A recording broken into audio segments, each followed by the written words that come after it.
Hey everyone, welcome back to the channel. Today, we're diving into one of the most iconic artworks of the Renaissance, Raphael's The School of Athens. This masterpiece, painted between 1510 and 1511, is packed with rich details and layers of meaning. So let's take a closer look at the painting, talk about the different philosophers, and uncover some of the deeper messages Raphael was sending. Let's kick things off by talking about how the painting is set up. When you first look at the School of Athens, it's easy to think it's just a bunch of philosophers hanging out together, but there's a lot more going on. The whole scene is carefully arranged around two main figures, Plato and Aristotle, who are right in the middle.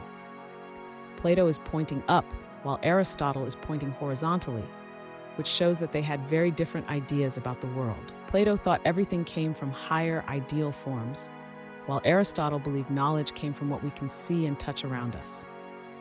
Now look at the architecture around them. Raphael uses all these lines to guide our eyes right toward the center.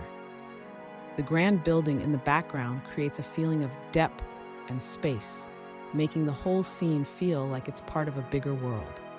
The architecture itself is inspired by ancient Greece, connecting the Renaissance with the classical past. Next up, let's talk about the symbolism in the painting. The philosophers here aren't just randomly placed. Each one represents a different way of thinking. We already mentioned Plato and Aristotle, but there are so many other fascinating characters in the scene. Take a look at Socrates, who's depicted engaging in conversation with a group of people, likely his followers and other philosophers in Plato. Socrates is famous for always asking questions, pushing people to think critically about everything. Now, check out Pythagoras in the corner. He's holding a book with some of his famous mathematical ideas. Pythagoras believed that math was the key to understanding the world, so Raphael's choice to feature him here shows the connection between philosophy and math, which was super important during the Renaissance.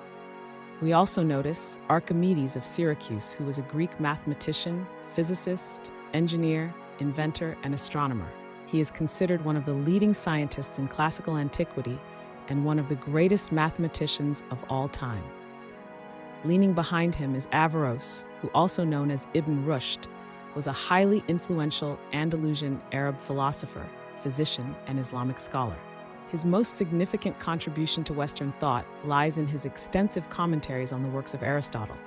His works heavily influenced medieval European thought, particularly figures like Thomas Aquinas, who engaged with Averroes' interpretations of Aristotle.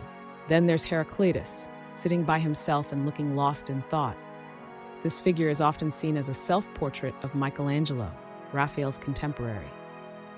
It's kind of a cool little connection between the ancient world and the Renaissance. Heraclitus believed everything in life is constantly changing. By putting Michelangelo's face on him, Raphael might have been saying that change and creativity are part of the Renaissance spirit.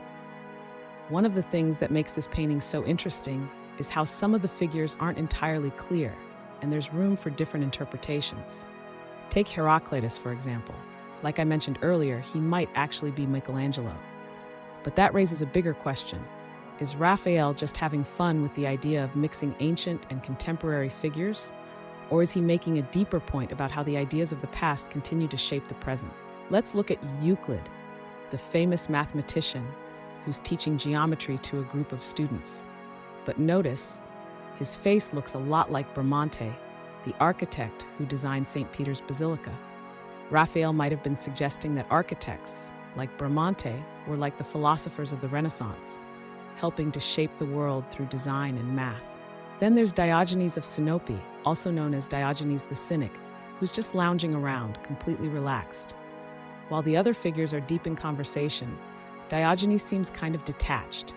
His philosophy was all about living a life of virtue in accordance with nature, rejecting conventional social values, wealth, and power. This could be a playful critique of the serious attitudes of the other philosophers. Maybe Raphael is saying that even in the midst of intellectual discussions, there's room for a more laid-back, free-thinking approach. Kind of like the Renaissance itself was about breaking away from old traditions. What makes the School of Athens so brilliant is that it doesn't just show philosophers from ancient Greece. It blends those ideas with Renaissance thoughts and values. It's almost like Raphael is saying that the ancient world and his own time are connected, and that great ideas never really go out of style.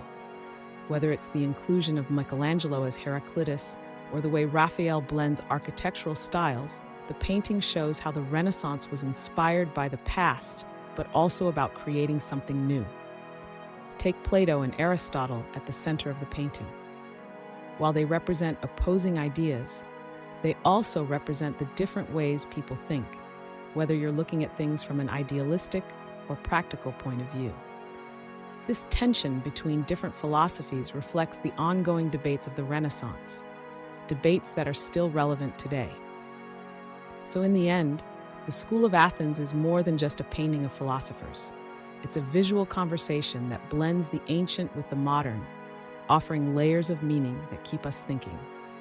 Raphael's playful use of ambiguity and the way he mixes figures from different times invites us to think critically about the past, the present, and how they're all connected.